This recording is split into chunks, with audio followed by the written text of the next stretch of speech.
got the direction to move forward with that. Sounds good. Okay, now action. Thank you, we really appreciate it. Thank you. Thank you. Thank you, Ash. Bye. Now we're actually on to 10, new business. We have a public comment opportunity for items 10A through F. If there's anything added or removed in there. Yeah. Thank you, Mayor. We did receive one comment card. It's related to item 10C. So Ron, we could either have you speak now, or if you want to wait until the item as you're the requester, I think that would be kind of. Yeah, maybe if you want to wait to the item so we can have the conversation right there. Okay, Excellent. so let's start with 10A, public safety. Sorry, I'm sorry. I'll open up the Sorry. comment period really quick for anyone else who does want to speak on new business here. Press *9 if you're joining us via phone, or reactions, and raise your hand if you're joining us on an electronic device. Here at this time, no one's raising their hand. Anyone in the public who wants to speak can certainly come to the podium, but at this time, no one's raising their hand. Okay, now we'll go on to 10A. Perfect. I'm going Public to hand it safety over to reorganization. Matt.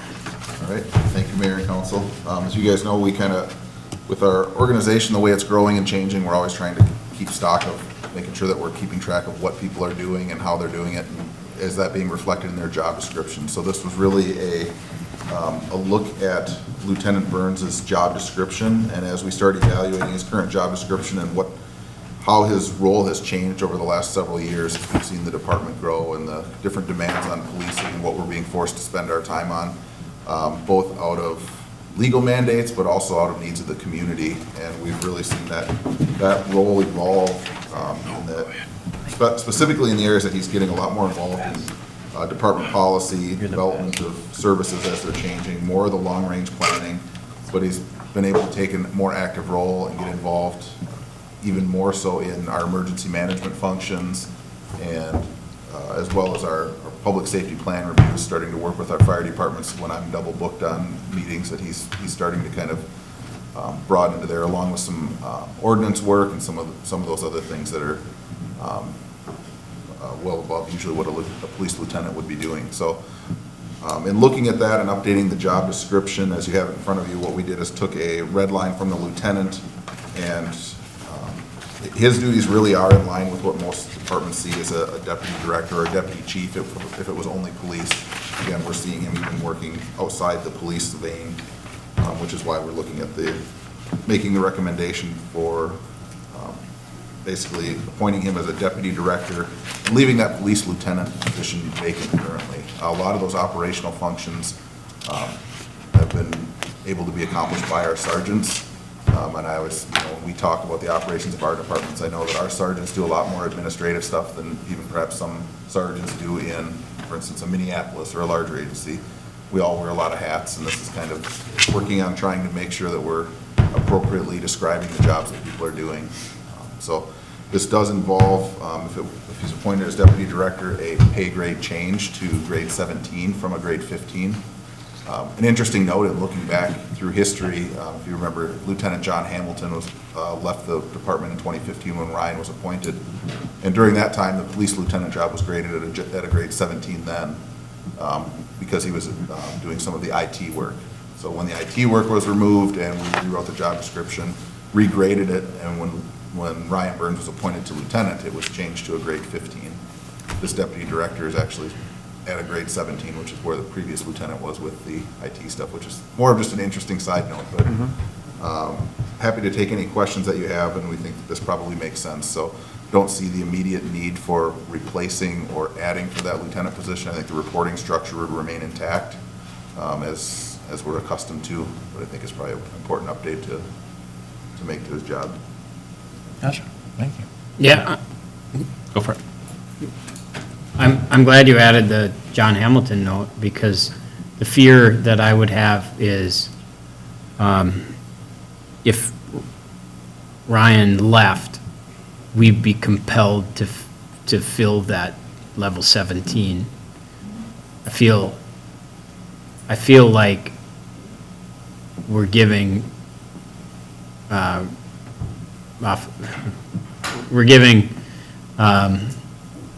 Ryan an upgraded position because of his evolution of what he does.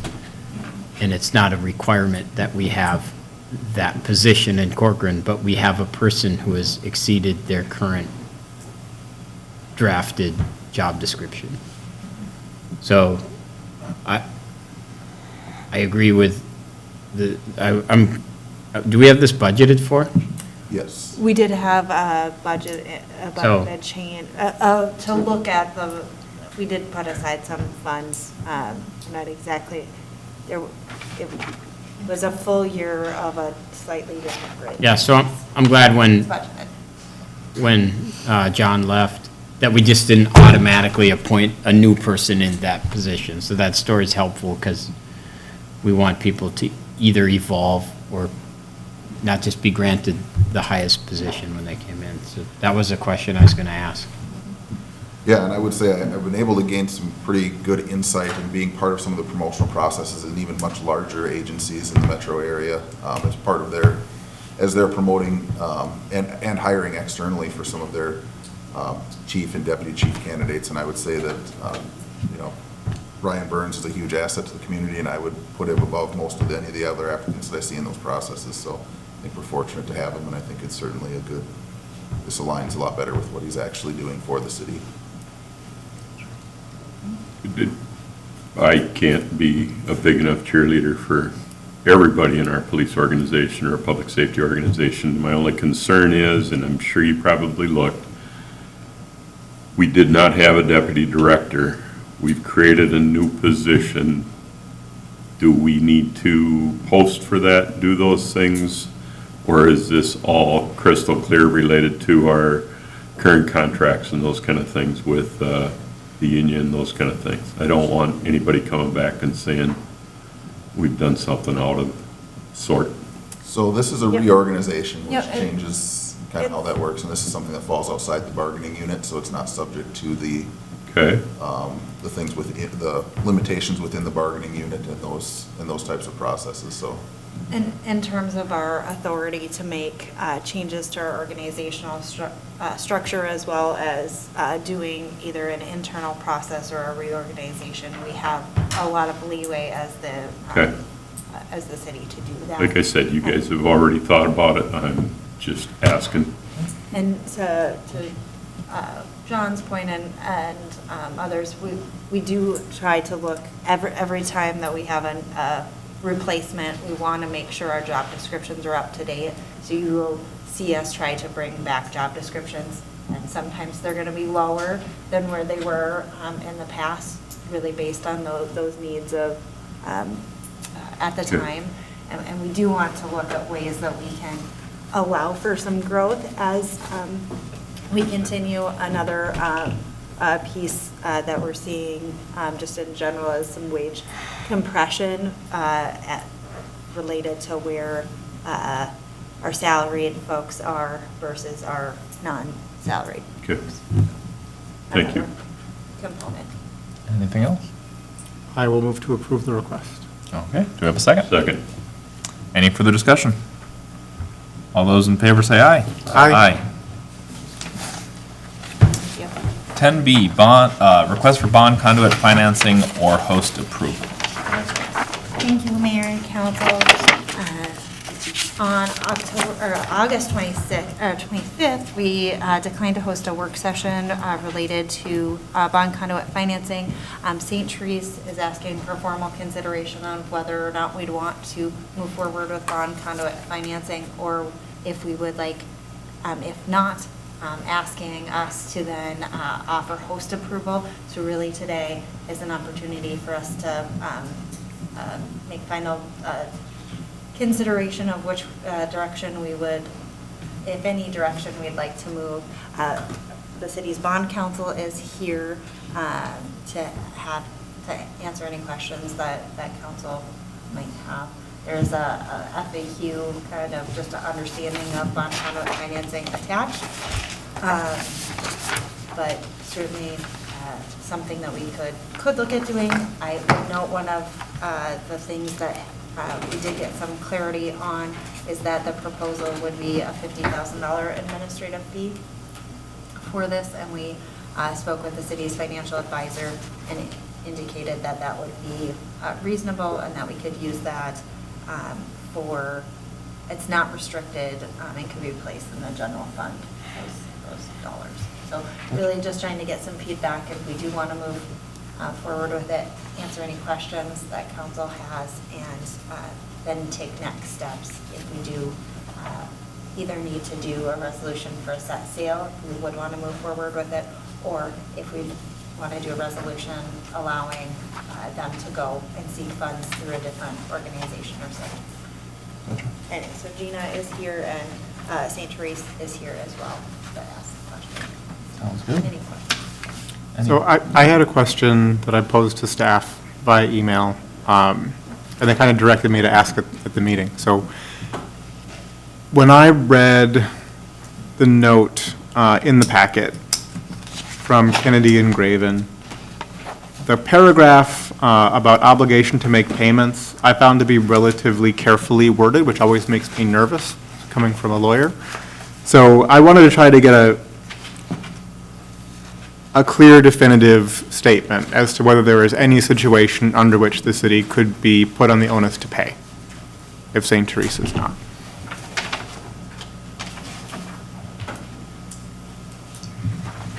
Mr. Mayor, members of the City Council, I'm Gina Ferrini from Kennedy and Graven, and we serve as the city's bond counsel. And Councilmember Nichols, to address your question, no, the city is not on the hook to make any payments on the bonds. It doesn't impact the city's credit rating. It doesn't impact the city's ability to issue bonds for its own purposes. The bonds are called conduit revenue bonds, which is a little bit of an odd term that we can thank Congress for helping us come up with. As you know, when the city of Corcoran issues bonds for its projects, it's allowed to issue those bonds on a tax-exempt basis, which means your rate's a little bit lower. And your interest rate is a little bit lower and your borrowing costs are a little bit lower. Congress has decided that there are a few other private entities that should get that same sort of benefit. Nonprofits like St. Therese, hospitals, charter schools, certain types of nonprofit facilities, certain types of small manufacturers, and affordable housing. So because of that, those small entities, those special entities are allowed to have the same sort of tax benefit that the city has and get a lower borrowing cost. But because of that, the city is essentially acting as a conduit, which means that you are issuing the bonds and then you are loaning the proceeds of the bonds to the borrower, and the borrower is making all of the loan repayments on the bonds. The revenues of the facility from St. Therese would repay the bonds. Usually bondholders are, requiring a mortgage, some sort of assignment of any sort of assets, of the other assets of the facilities to secure bondholders. And you're right that the language in that memo is very legalese, and that's because it's sort of the language that we include in all the bond documents to reduce the city's liability and to make it absolutely clear that the obligation to repay these bonds is solely with St. Therese. So maybe you can help me. The sentence that gave me pause is at the end of the paragraph, and it reads, "No holder of the bonds will ever have the right to compel any exercise by the city of its taxing powers to pay any of the principal of the bonds, or the interest or premium thereon, or to enforce payment of the bonds against any property of the city," and here's the key word, except the interest of the city in payments to be made by the borrower under the loan agreement. And that's where I lost track of what it was trying to say. Mr. Mayor, Councilmember Nichols, I think what that's meant to cover is provisions that, the indemnification provisions that we would include in a loan agreement, which would require the borrower to make any payments if anything ever happens, like an IRS audit, and there's costs that that are being incurred for that the borrower has to pay those, and also the city's administrative fee and costs of bond counsel and any sort of other involved people that are acting in the transaction. But we can certainly make sure that that's absolutely clear in any sort of documents that we're reviewing on behalf of the city. Mr. Mayor? Yeah. You had made the comment that besides cities having the ability to do this bonding at a lower rate, also nonprofits, those kind of things. why aren't they applying for it under their own name and getting the same benefit and adding our name to it? Did I understand everything you said right? Mr. Mayor, members of the council, you're absolutely correct. And the reason that they come to the city is that the tax code doesn't let them do it directly. You know, we can thank Congress again for the complexity of this and many other things. They require the city to approve it. And I think part of that is that they want to make sure that the city is signed off on a project that is getting some sort of tax benefit. They don't want, you know, a borrower to get some sort of tax savings for a project that maybe isn't supported in the community. That's just a guess. Any other questions? Yeah, Mr. Mayor. Yeah.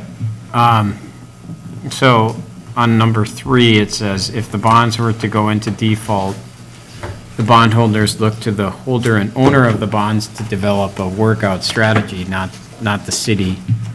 There are different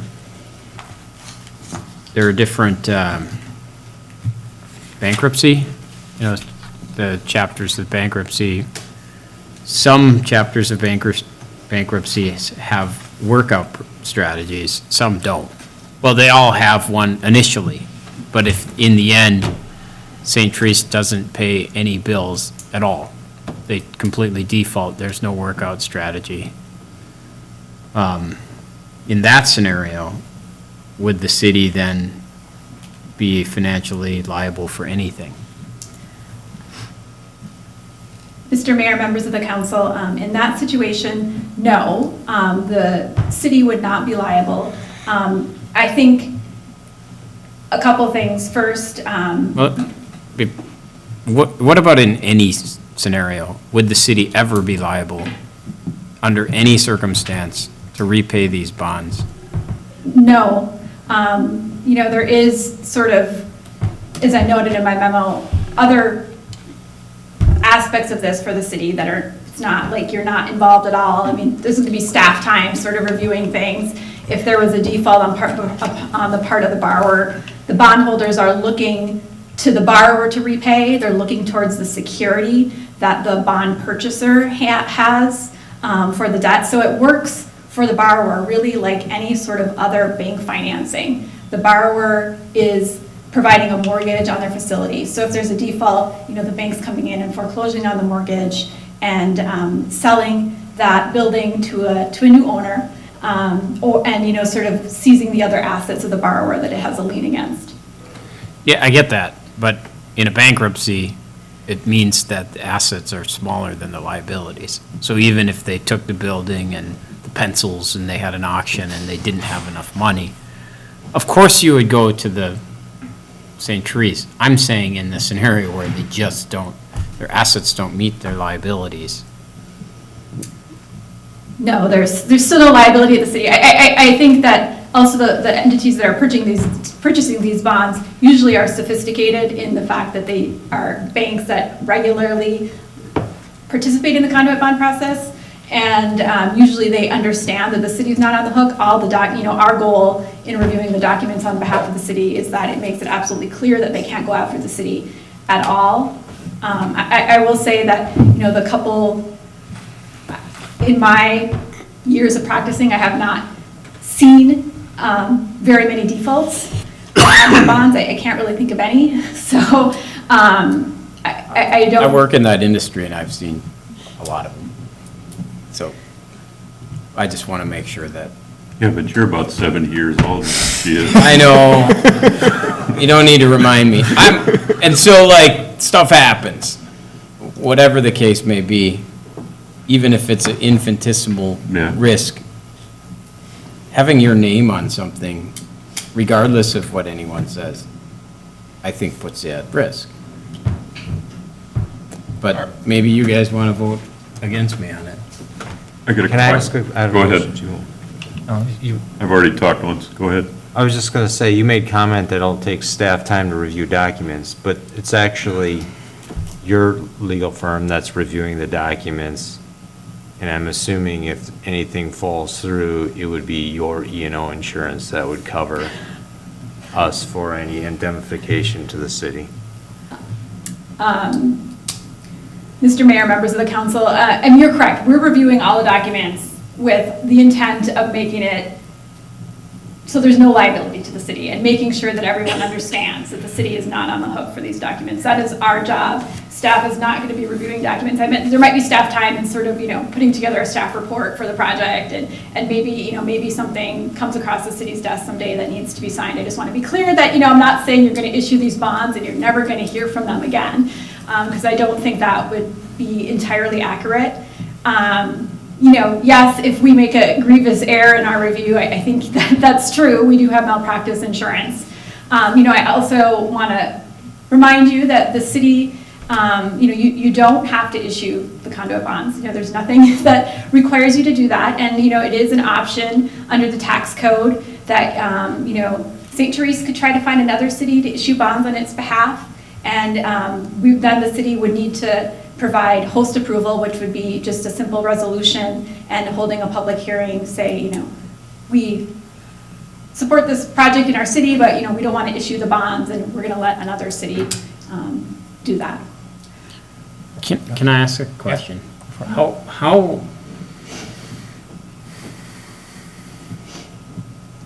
What if we tabled this? I don't know in terms of timing.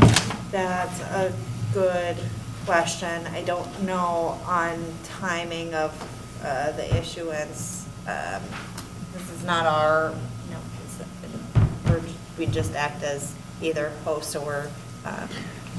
This is in my field. I Yeah. did not dedicate the time to this. And I don't want to I'm not as informed as I should be. And so I would like, if you call for a vote, I'll vote no. Okay. But it'll be on me because I'll probably abstain because I don't have the knowledge that I would usually require in the decision-making process. Gotcha. It's on me. But I would like to have a yea or nay vote next meeting. Okay. You don't have to do that for me. I understand. I guess I'd ask the applicant in terms of timing, what that does for you. Yes, thank you, Mr. Mayor, members of the council. Calvin Chilingowski, the CFO for St. Therese. In terms of timing, timing is everything when it comes to the project, especially in the interest rate environment that we're in now. We really would love to have the city of Corcoran issue these bonds. When it comes down to our project, we have to have tax exempt bonds. So we would seek an alternative issuer, or have to go through the process of explaining. That would cause a delay for the issuance, could potentially cause delay for the project. So we really would like, if it takes another 2 weeks, that's fine. We just know that we would also be considering alternative issuers during the next 2 weeks in the event that we don't have approval from the city of Corcoran. Gotcha. Thank you. Mr. Mayor, Yeah. question, have you done this with other cities on other projects? And Yes. can you share those cities with us, just so I can understand? Yes, we have. I have personally with other nonprofit organizations. St. Therese has with the city of Champlin, city of Brooklyn Park, city of New Hope, city of Woodbury. I have with about a dozen cities back in Iowa, very small, both small and large, cities and counties. All within the project, really where the project is at.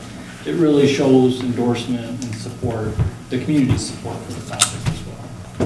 Well, I'm with Councilmember Bottom. I don't know enough. I just know that if our name is on something and it's completely free of charge and everything, what prevents other nonprofits coming and asking us to do all of this? And what are the costs to I think it would us have to as be a far as project the within stuff? the It's city, otherwise they'd be asking for the same thing to get out, to have a We host. would need to be able to, it would need to be in the city. Other organizations have, there is at least one other organization that's asked us. The project didn't actually come to fruition.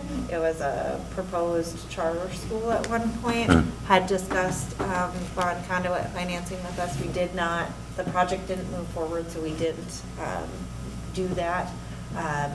There are other cities around us who do and have done some of that, so we could get some of that information.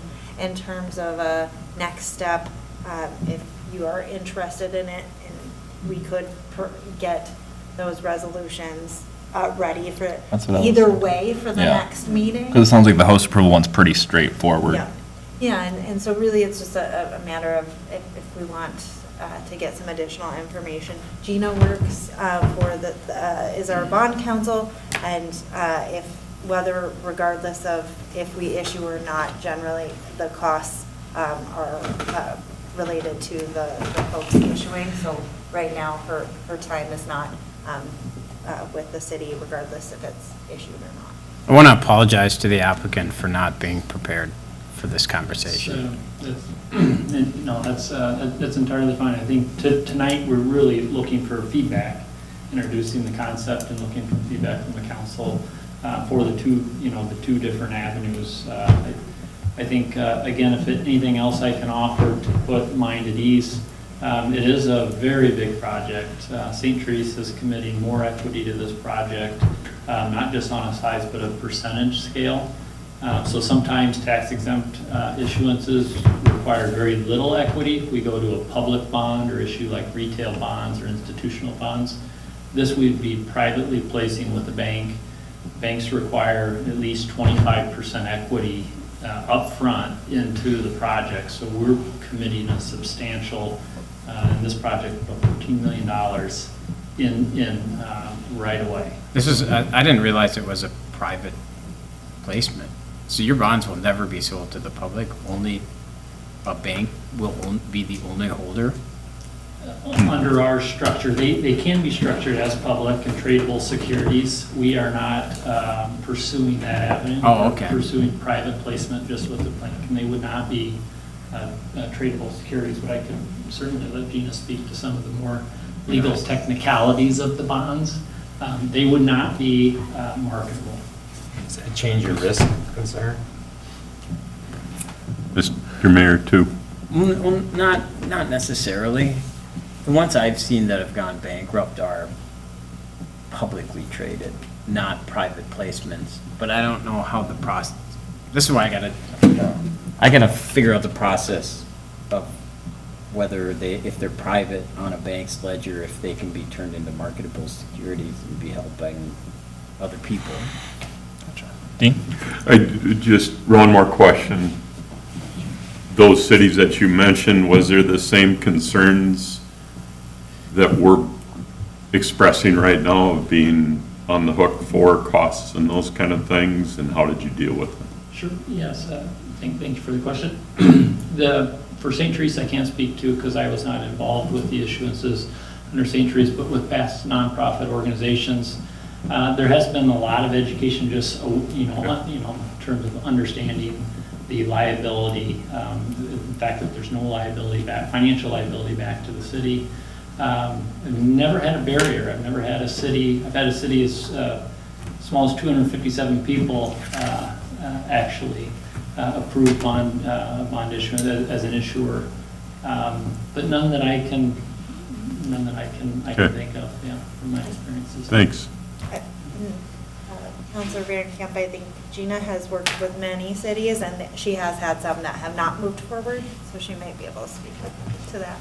Thank you, correct. Mr. Mayor, members of the council, there was sort of three things that came up that I want to address really quickly, and I'll start with the first one, which is, do we have those sort of same conversations? I work with cities big and small, and some city, obviously, Minneapolis and St. Paul do a lot of these. They don't have a lot of questions, but I work with a lot of small cities, and the same sort of conversation happens every time. Sure. And I think, when you're talking about a project that's big in the city, you're talking about, something that the city hasn't done before. I think, asking these kinds of questions is absolutely natural, and I've stood in many city council chambers having the same conversation. So, it's great that everyone does their due diligence with these things because they are new.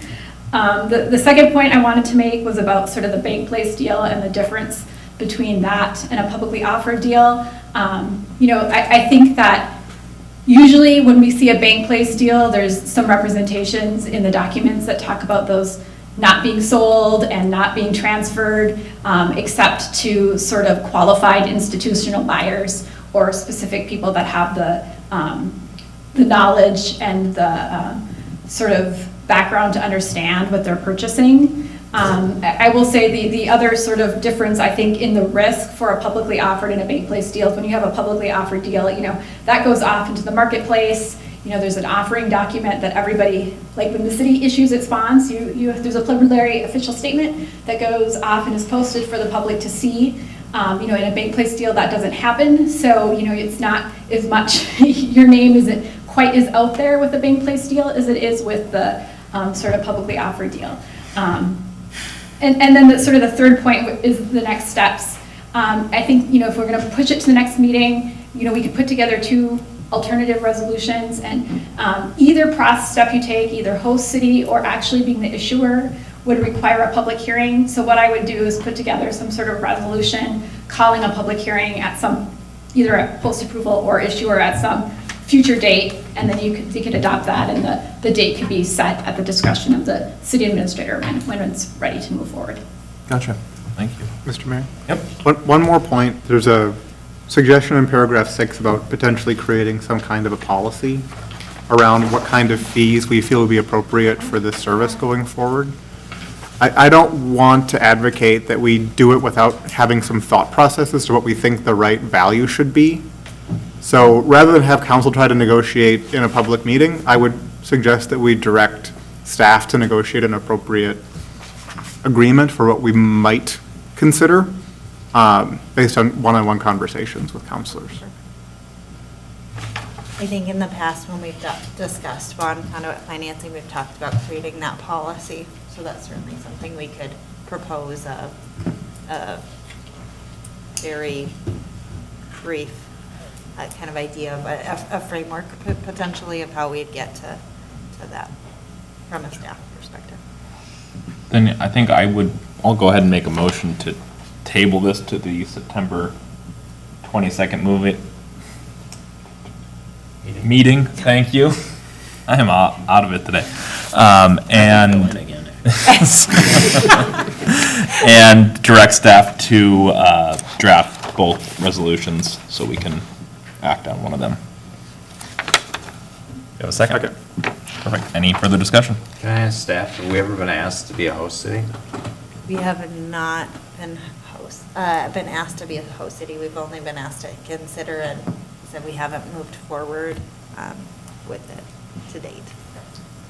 Mr. Mayor, Councilmember Schultz, I can speak to that. When this came up, I did I think that we have been our firm has been bond counsel to the city of Corcoran for quite a while, and I searched our files and I couldn't find any record that anything had ever been done about any sort of conduit issuance on the city's behalf. Well, we have been bond counsel, which is at least since I've been at the firm, so about 10 years. Are you our bond counsel or the St. Teresa's? They are our bond counsel, and it's at their, as I tried to mention, it's at the issuer, whether or not we move forward is responsible for the kind of costs related to this. If that makes sense. Can I ask you a question? Is there a market for host cities? I mean, do cities go out there and just host city every conduit thing that comes their way for a fee? So, Mr. Mayor and council members, first I'll talk about who our client is. So our client is you. We're the bond counsel to the city. Usually there's 3 attorneys involved in a conduit financing. There's bond counsel, borrower's counsel, and St. Teresa has their own counsel. And then the bank or whoever buying the bonds has their counsel. And usually it's general for the borrower to pay the costs of all the attorneys. I guess my question is, though, if there's no downside to the city, right? It doesn't affect your credit rating, it doesn't affect your ability to issue bonds for your city, and you're not liable to repay, and you're looking at a $50,000 fee, do cities go out there and market themselves that I'm a host city, come to me and send me all your fees? Mr. Mayor and Councilmember Schultz, they do. There are some cities that do a lot of these. when there's cities that don't want to do it themselves. Sometimes the problem isn't necessarily just that you don't want to issue the bonds, although that sometimes is the case. It's usually that cities have their own bank qualified bonds that you can issue each year in the amount of $10 million. And, lots of cities don't want to use that up on conduit bonds, so they send their conduit bonds to other places. So I think there's cities that sort of will do this regularly and do a lot of them. So we are limited to the $10 million per year? No. Just for bank qualified bonds. Okay. So bank qualified bonds are bonds that provide a special tax benefit to banks. Okay. So that does impact issuing conduit bonds for a 501c3 entity does count against that $10 million limit. The city's bonds that you issued earlier this year were not bank qualified, so issuing conduit bonds for this project would not impact the city's ability to issue bank qualified bonds. Okay. So cities are limited to some extent in what they can take on for conduit financing? No, just I think for the bank qualified piece, and lots of the, like if a bond is publicly offered, they're not going to care if it's bank qualified. Some banks want bank qualified, some don't, sometimes it doesn't matter. Yeah. I'm just thinking, are there cities out there that look at those revenue and expense pie charts that we say? And let's start Yep. building up our host city. And that is something that we could, if we wanted to, look at doing if we want to in the future, if it's something we get interested in. I'd say let's Very tackle this one innovative. first. Then consider it. Yes, Dean? So it's not gonna hurt us, not gonna cost us a dime, but what do we get then? Them $50,000? developing in our neighborhood. At a, $50,000. we get 50 grand, but We get the recognition for Well- helping a development within our community. That's what's on the at table no, now. absolutely no risk. The packet makes the case that the fees can range between 0.125 and 1% of the issuance as well. So that's where we need to negotiate and figure out what the right number should be. Because it could be considerably more than 50,000, Right. or it could be, if we decide to, it could be less. I think you have to look at what our costs are for administration, and then, some applicants aren't going to be able to pay it full. But it sounds like we don't have any administrative responsibility at all. It would go into a fund to do whatever we're doing. And we would just sign pieces of paper saying yea or nay. I think there'd be some, but limited. Doesn't this all sound too good to be true? Yeah, it To does. some extent, that's why I'm saying, there's I cities know, that's that what- out there and market themselves. I mean, we shift that tax dynamic from residential to bond financing, It's like the city is lending its Costco card to its nephew. Yeah, it is. Here, go shop there, get my discount. I'm with John. I don't know enough for anything, but if it is that simple, So we do have a Interesting. motion and a second. Table. To table and direct staff to draft both motions, or both resolutions, excuse me. And to clarify, are we okay with looking at a brief framework, limited staff time on what that? Yes, I would add that to mine. Agreed. Okay, so, all those in favor say aye. Aye. Under 10C, request from Bass Lake Crossing HOA regarding trail maintenance. I don't know, did staff? You're comfortable, I Yeah. could just give a brief introduction on this, and then Ron will have you give a Thank you, guys. introduction here. Thank you, Mayor and Council. In my staff report, I noted that we did receive a request from Bass Lake Crossings Homeowners Association regarding some trail maintenance. We've not yet accepted the trails. I did have a small error in my staff report. The HOA asked the city if we permission, and in talking with Kevin, it didn't quite, we had not accepted the trail, so we said you should talk to the owner of the trails with the HOA. So we didn't give formal permission, we just didn't, they're not our trails, so we weren't able to didn't have permission to give permission, so I had an error in the staff report on that. But it's believed at the time the HOA was likely run by the developer, so that was incorporated into the cost of the homeowners association to maintain those trails. So we do have the request on the table from the HOA for approximately $1,200 or $1,250 in 2022, and looking at reimbursement of those costs in 2023 as well. Ron is here to speak to this. I would note from a staff perspective, we are looking at coming up with our trail maintenance program, and that's something Kevin and Parks and, that we'll be talking with Parks and Trails with as well. For some of these smaller trail sections, does it make sense to partner with the HOA to cover a portion of the costs or reimburse for small trail sections where it might make sense to have the crew and the team come out for the larger sections or larger neighborhoods? So those are all kind of things we're working through, and Kevin was hoping to have some of those discussions this winter as we don't have any accepted trails right now, but by 2024, we anticipate to have, or 2023, to accept some trails later in 2023. So this has been a good discussion and a good thing for us to think about, just to, so you know kind of where staff's at for this. And then Ron is here for specific comment. Thank you. My name is Ron Zappa. I live at 7482 Fur Lane in the Bass Lake Crossing neighborhood. I'm president of the HOA for Bass Lake Crossing. And I'm here tonight to just elaborate on the trail bordering the east side of Bass Lake Crossing and the west side of Cook Lake Highlands. I think most of you are familiar with it. Some of you have already visited that location. And I think you know how near and dear that trail is to the residents of Bass Lake Crossing.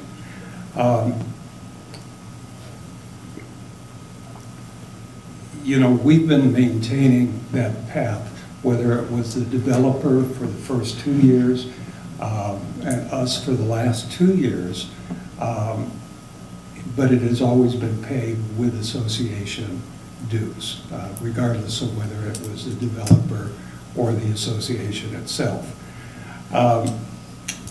It should be noted that it's no longer really a private trail. There's the addition of Bass Lake Crossing South with approximately 50 homes that utilize it extensively. And frankly, I've got one of the Ring doorbells. It's constantly going by, you know. So it's a well-used trail for not only the Bass Lake Crossing, but other entities. And soon, we're going to have 19 new homes directly in Cook Lake Highlands, as well as Apple Point, over 100 residences in there, and it's all connecting. We're simply asking at this time that the association, because it is basically a public trail, be reimbursed for the cost of doing that. This really came up because we're going through our budget also, and you know, that was one of the items that the neighborhood people hit me on every time I walk around the neighborhood, including my wife. You know, she's very passionate about that trail. Oops, excuse me. So anyway, we're really here. We will continue to maintain the path. You know, it basically consists of mowing in the summertime, plowing it in the wintertime, plus there's 3 nice little rose gardens that we also maintain there. So basically, we're very proud of that trail, and we're just hoping to get reimbursed for it. Gotcha. Thank you. Any questions? Yeah, I have a question. Is the trail on private property right now? The trail No. is, No. because we have not accepted it's a timing piece. I guess technically right now it might be. Technically, it might still be on private property. It was, when the development was agreed to, was it will- considered a will public be- amenity, that It will be a park public dedication? trail when it gets accepted. Okay. It will be a public I trail. think that when it gets answers part of your accepted. It's just it's a timing piece It's- because we have not We haven't accepted. accepted the trail yet. Similar to the roads, when we, But where was the trail before? Was it on, historically? It's been on private property, right? well, it's in the. It went onto property to the east. Yeah. There was an easement given Yeah, there's to an the current easement developer, given right? on the Cook Lake. Yes. On a portion of the Cook Lake Highlands, but it will, when it But is. Well, I guess the question is more or less, did they have the right to have a trail there They did. before? It was an easement granted as part of when the development was It was done created. correctly. Yeah. They did get an easement. Yeah. across But it's So, the so privately it will be owned now. public, it will be public, As soon as we not accept it. yet public. So Because we've not It accepted. has an easement for a trail. It has an easement and it will be. Has it always had an easement? Is that what you're saying? Since the Uh, development's been there. I'm gonna pull up the property map really quick because I think that'll help. But it Park dedication. was an easement and park dedication was credited towards that. Not for yours, I Wasn't meant believe, to be a for, private yep, not for Cook Lake. Yeah, I think I remember having it. I'm just wondering, like, Yep.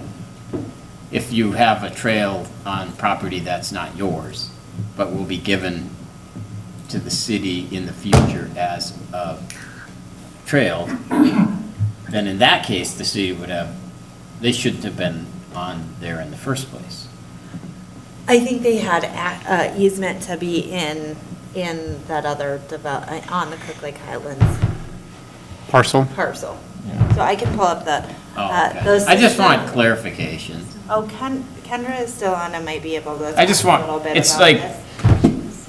There's certain things that I just want to make sure it's not in a list of things I wouldn't do. I think it's along the lines of like the trails that are in Ravinia that we haven't accepted yet.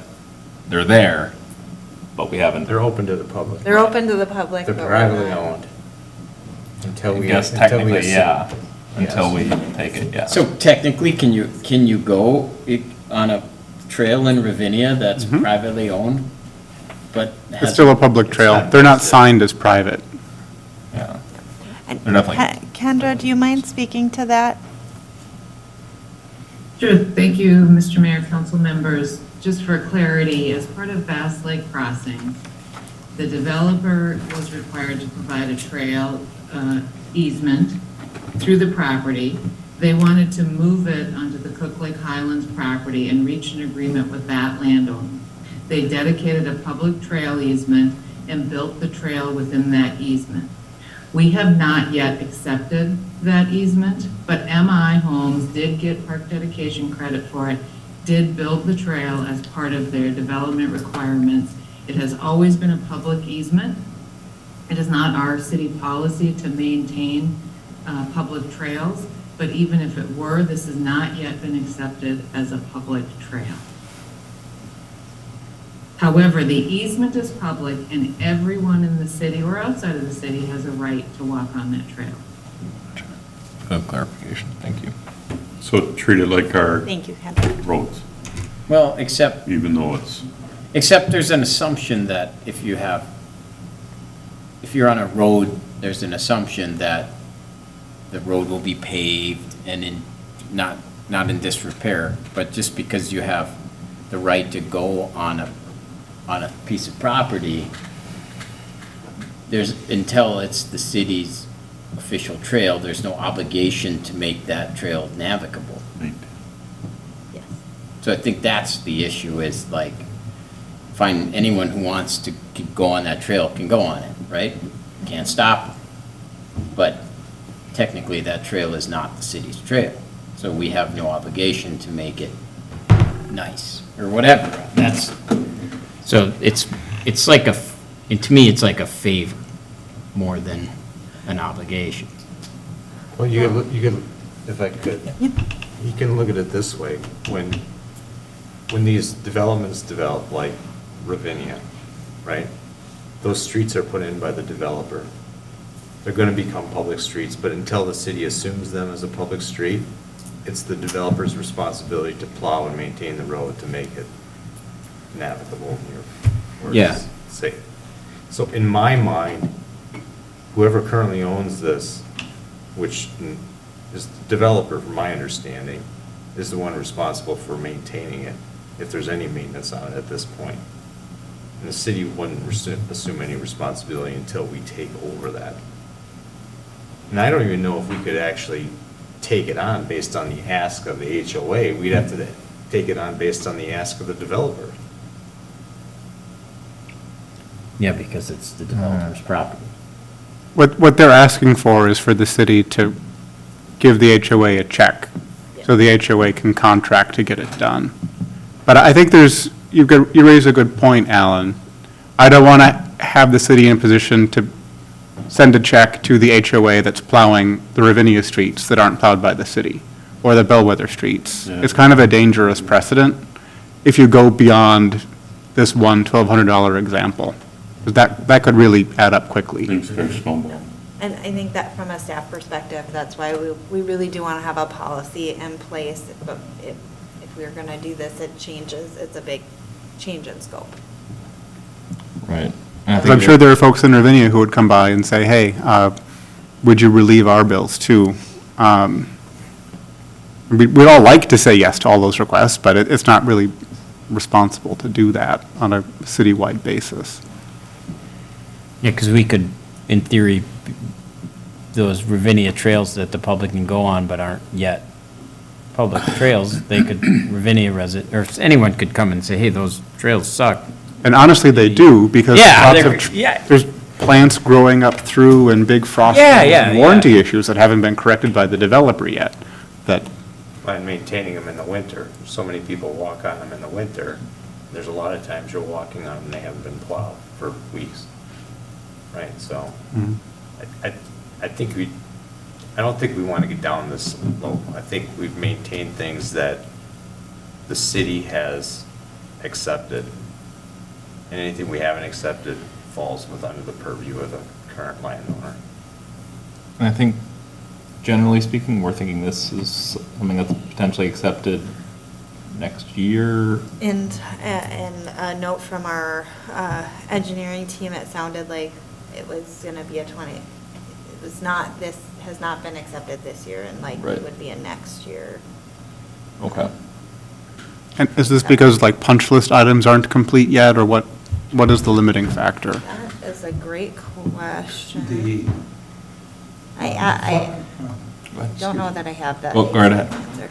I was just going to say the final coat on half of the,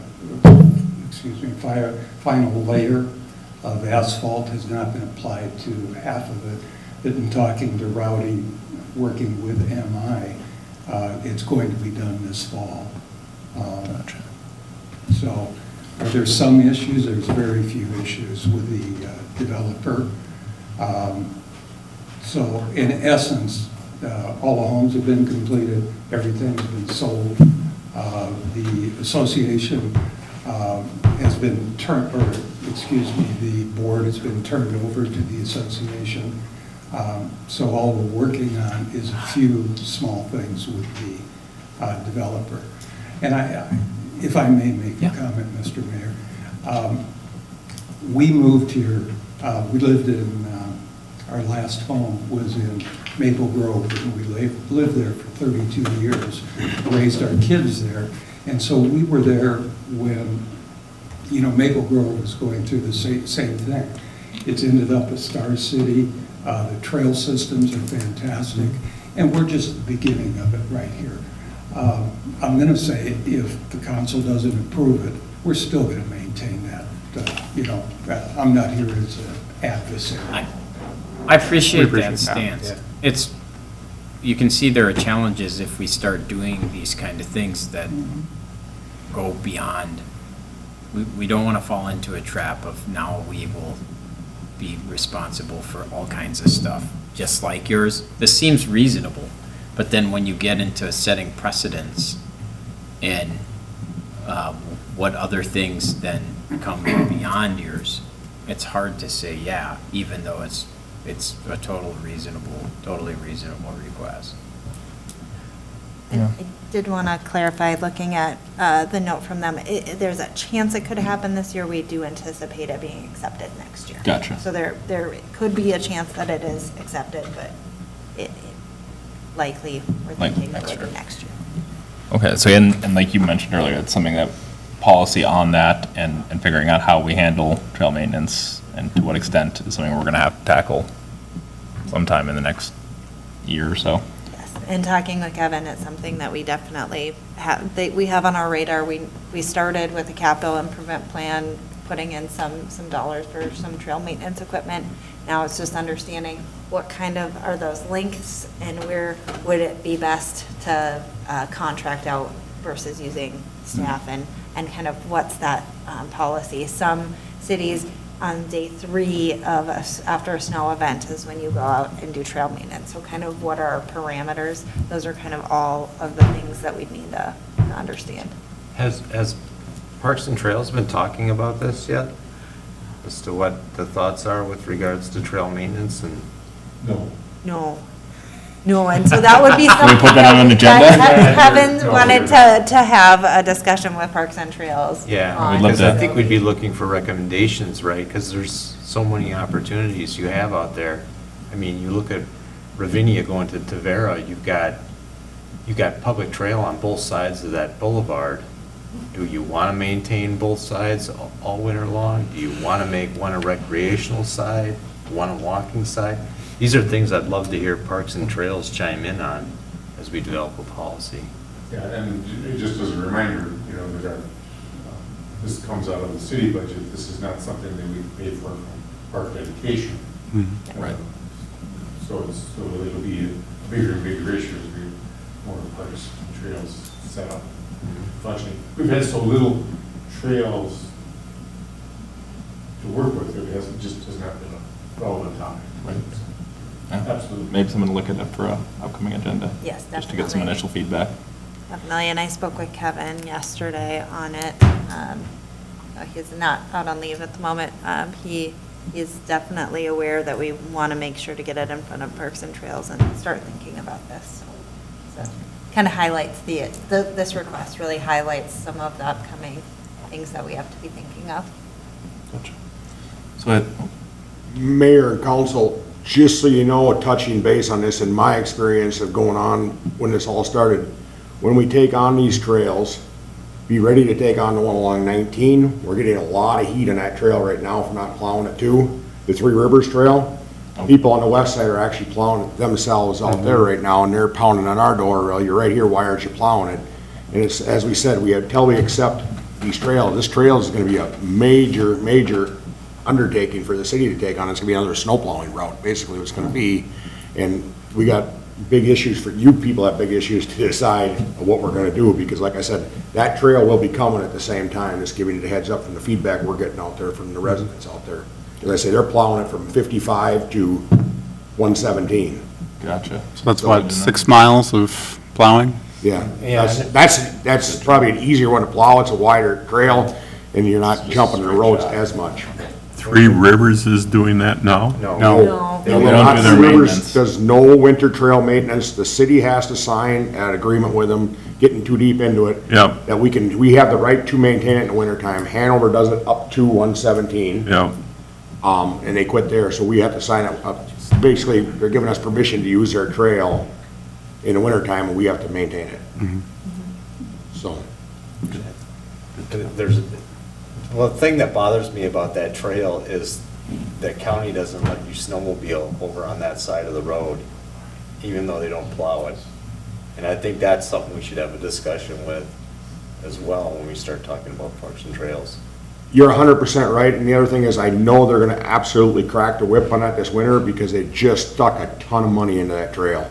Did they this pave summer. it up here all the way too? They resurfaced the whole thing from 55 all the way to the hilltop in Hanover. They put 2 lifts of sealer on it, whatever else it may be, restriped it, and I know, I mean, I snowmobile myself, they will ticket you if they catch it yeah. on there, I mean. So, long story short, yes, so there's a lot of trail maintenance coming in front of us. Yeah. So I think to summarize, and anyone step in if I'm incorrect, that we're probably not looking at the reimbursement at this time, but as we start to figure out for next year what our plans are, I'd say we definitely should stay in communication, because as we're figuring out what and exactly how we're doing some of the smaller trail segments like your guys, that might be something that we're interested in, you know, working together on having someone do that work and reimbursing as opposed to doing it ourselves, or we'd like to have our options open. So definitely stay in communication. I appreciate you bringing this up. Well, I appreciate the consideration, and thank you to all of you. And you too. Thank you. Take care. Thank you. Have a good one. Thanks, guys. And go easy on him, would you? Trying to help you. Okay, 10D, we have a request from Quick Lake Highlands on utility and street construction. Thank you, Mayor and Council. We did receive a request from Cook Lake Highlands, the development team, to begin some utility and street construction work, asking that if they post all required sureties and fees and schedule a pre-construction meeting, that they be allowed to start before all documents related to the final plat are recorded. So our current code requires that all documents be recorded prior to work being able to start for utility and street construction. So this, the request deviates from our code a bit. Staff has reviewed the request and feels if we get the documents that are required for recording, because there are some steps we have to take, doing some signatures and things like that, and ensuring that the Met Council, some of these agreements that are required for recording are things that would need to have city action and some coordination with other entities. We feel that if we could get signed documents and the financial guarantees and get that pre-construction meeting scheduled, that we will be comfortable allowing the work, knowing that as long as it gets recorded in a relatively quick fashion once we've done our work on it, that we're comfortable with it. If not, then doing a stop work order if documents don't get recorded, but it is a kind of middle ground between what's currently in code and what is something we feel like we could get some leeway on. In terms of a staff recommendation and review, we really do feel like the documents, we want to make sure that they're in place.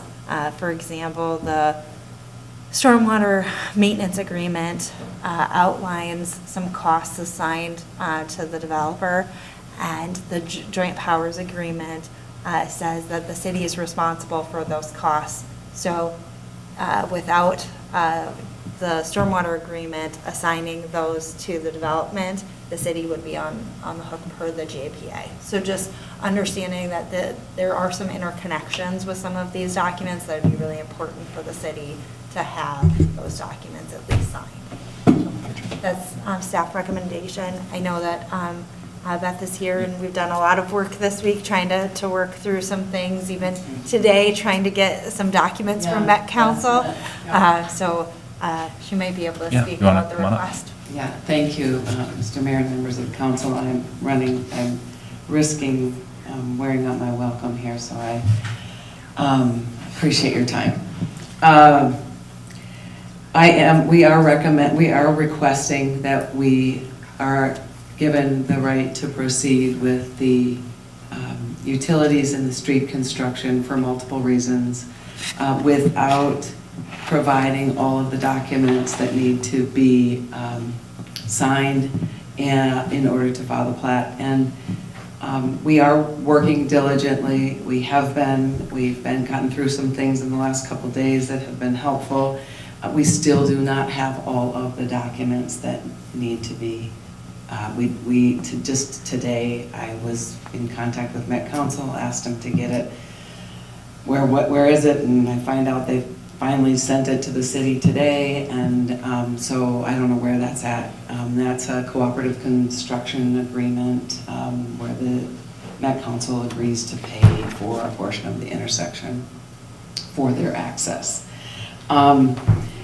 So without getting too deep in it, we do not have all the documents. I know the stormwater maintenance agreement is a concern, but it's also a concern to us. There was indemnification language in there that we're concerned about. We provided these documents 30, 40 days ago to the city, and we just got them last week back with comments. So what we're asking is, could we please have some more time and similar time frame that the city had to review them and have our council look at them and be able to respond.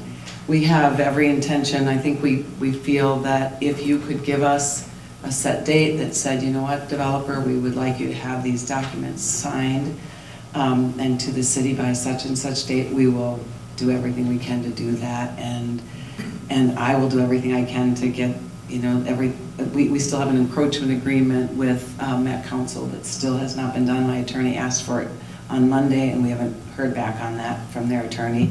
So, I mean, it just goes on, but we're on it, and we're trying to get them all done, but we really would like the permission to proceed with our streets and utilities, because we're already 3 weeks sitting there, and we're concerned about the delays.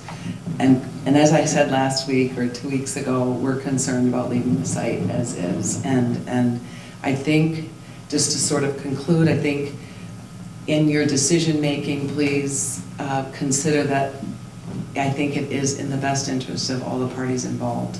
And that includes neighbors, it includes developer, it includes the city, Met Council, and the city of Maple Grove. I think everybody will benefit from getting this done. So, thank you, and if you have questions, let me know. Any questions for Beth? I actually have a question for staff. Okay. What are you looking to get out of the pre-construction meetings? So that's a requirement of the ordinance, is just to have everyone in the room. Yeah, we had one already here in this room, but we will have another one scheduled for tomorrow or Monday if we. And I think Kendra might be able to talk a little bit more about our, why that is a part of our requirement. Yeah, the pre-con is a pretty standard operating procedure in every city, and it establishes some of the things that this council has talked about as concerns. What do we expect for cleanup on the site? How's the site, job site going to be managed? Who's in charge? It connects all of the sub-consultants with the city, provides city contact to those same sub-consultants. So really it's a way to set expectations for the development project. Okay. Thank you. Any other questions? Well, I feel like there are. did you have, you're saying we need one, and you're saying we had one. Oh, on the pre-construction meetings? Yeah, where's the truth? I don't, it's a great question. Mr. Mayor? Yeah. I could answer that, Jess. You're great. Thank you. When we allow somebody to do early grading, we have a pre-construction meeting about the grading plan. That's it. It's about the grading component itself and only includes those subs. That's unusual because when we do the full pre-con, it includes everything. So this new pre-con will be with the utility contractor, the paving contractor, all of those other contractors that were not necessarily involved in that original pre-con. The same thing with Lennar. We had two pre-cons, a grading pre-con and a construction pre-con relative to different phases. So pretty standard in Corcoran as well as other cities. Gotcha. Go ahead. We have no problem having another pre-con. I think it's a great idea. I like having weekly on-site meetings, and that's what we're gonna do to, for our pre-con. But we did have a full pre-con here in this meeting with the utility contractors, with Met Council, with everybody involved because it is so complicated. So which we needed to do. We were discussing, we've got pipes that have to be moved that are Met Council pipes, and there was a lot of collaboration and coordination and understanding that had to go on. So we did have all of those. Even we had small utilities contractors here too. So we did have one with everybody, but I have no problem having another one and scheduling everybody to be there again. I think that's prudent. If I can ask staff, so what is the risk of saying, have your signed documents by, let's say, 30 days? And if you did that, are there certain documents that are an absolutely no-go with days out there in staff's mind? I mean, is the stormwater I think the maintenance? stormwater maintenance agreement and which is related to the joint powers agreement with Maple Grove, is in talking with the city attorney and the public works director, that those assign costs to the city of Corcoran, and without having, today, we don't have any stormwater treatment that we have, that the city has responsibility for. So having that stormwater maintenance agreement that outlines those costs related to this project that the city doesn't currently have, we'd have to take on with Maple Grove in order to move the other parts forward. We need to have both of those completed, because otherwise we're taking on costs just with having just the joint powers agreement. Those are the only two like that? I had a discussion with the city attorney today related to that. Kendra, do you have, you've had more discussions with the city attorney related to some of these documents than I have. Would you be able to speak to that? Unfortunately, I don't think I can add anything. You had the most recent conversation about what he feels we need to have, should the council want them to get a waiver from our development agreement standard policy. So I'll defer to you on this one. Yeah, and I spoke with the city attorney multiple times today, but that was one of my questions after I spoke with Mayor McKee, is are there documents that we feel like we could move forward with, and those are that we need to have, and that is one of them that him and Kevin both feel strongly that we need to have the stormwater agreement. That's one of those documents that we need to have to make sure that those costs get assigned. So a question, Mr. Mayor? We can get everybody in a room for a pre-construction or pre-grading, whatever agreement, but we can't get anybody to do that documentation and get it done. So, I guess what my response to that would be that there are multiple attorneys involved and multiple interests involved and multiple entities trying to protect their interests. I'm greatly aware of that. From the start, this was going to be a complicated, that was your words, this is going to be a complicated deal. So how long before we would get all of those documents? Nobody has any clue. So, the construction agreement,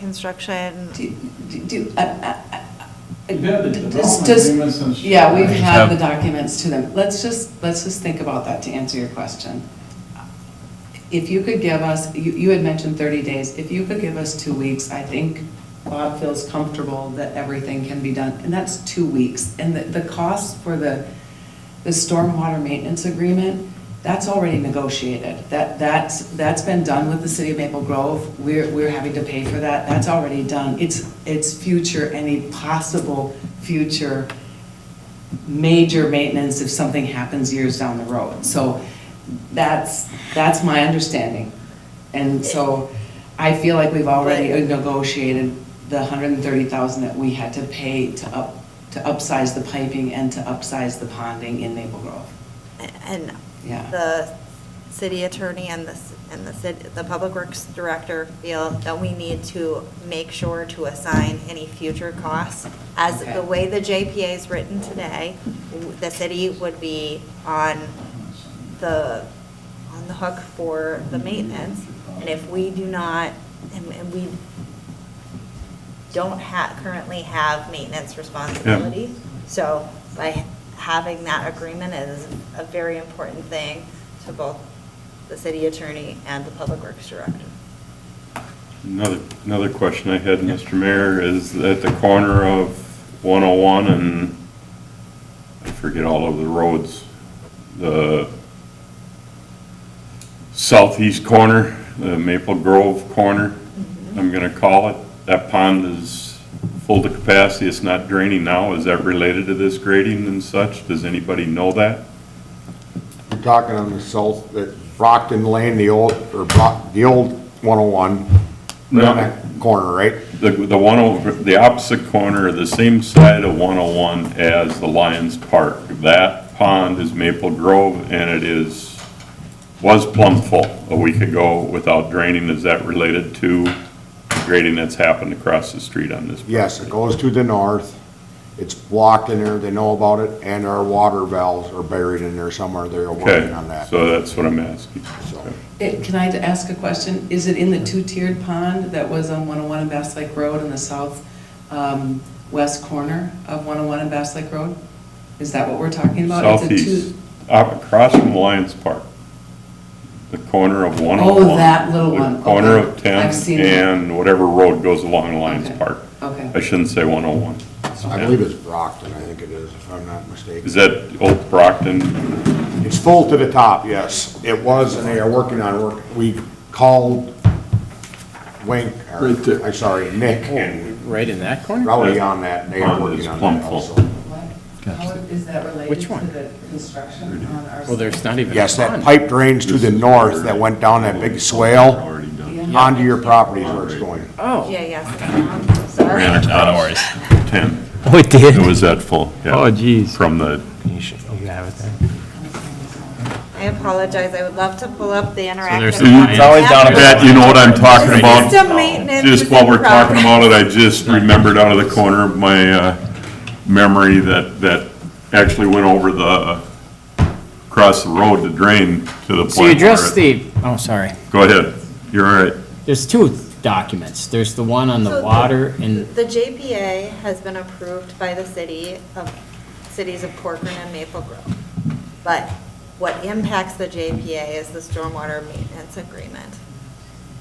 And in the way that it is written. It's referenced. It in there. references the future maintenance costs and assigns those to the assigns of the property in the future. So really, our goal is to make sure that in the future, when there are maintenance costs, when they have to dredge the ponds in I'm not sure how often they dredge ponds.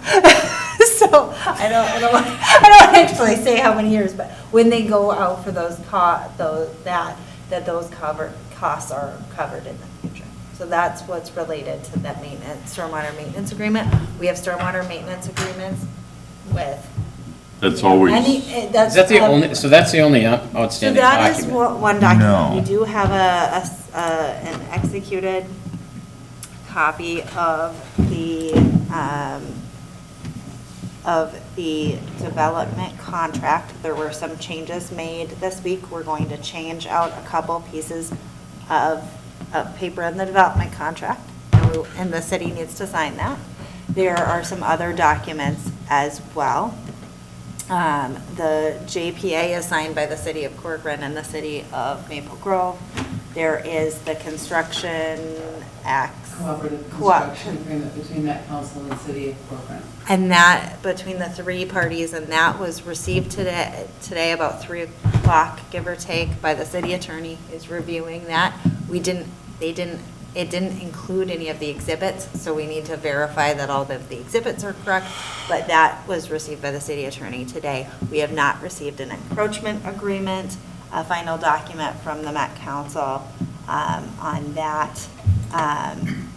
We do have some other documents, the homeowners association. There are several documents required for filing. We need the final plat Mylars. Wait, do you have the association documents? You just I made believe comments back we- saying you needed exhibits, which are all being prepared by the Met Council and our attorney. Give me just one moment to see what are the other filing items that we need. And then there's some warranty deeds that. That's just for park dedication. That's for filing. Those Yeah, are for filing. For filing. Our main things that we're waiting on are the stormwater maintenance, and shared stormwater maintenance agreements, and the homeowners association docs. So all of those are critical? Well, I think our big. That's just the whole list. So. Big one's the stormwater It's the agreement. stormwater. Yep. So is the ask you start working tomorrow and get us the document within 14 days? The ask is, I mean, I'm not arguing, but, you guys always have the proverbial hammer, okay? You do.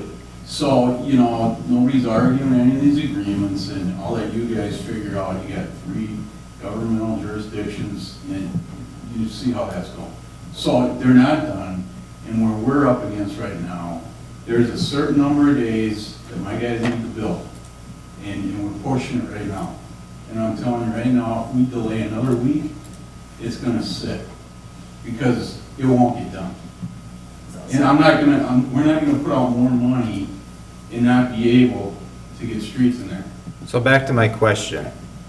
I asked originally about an X date, and you threw out like 14 days you were comfortable with. Well, I think you feel you can. I can do it by Monday, but I'm gonna need cooperation from you guys too, because it's not a one-sided thing. Here's what I'm And gonna say. availability. Here's what I'm gonna suggest on that contract.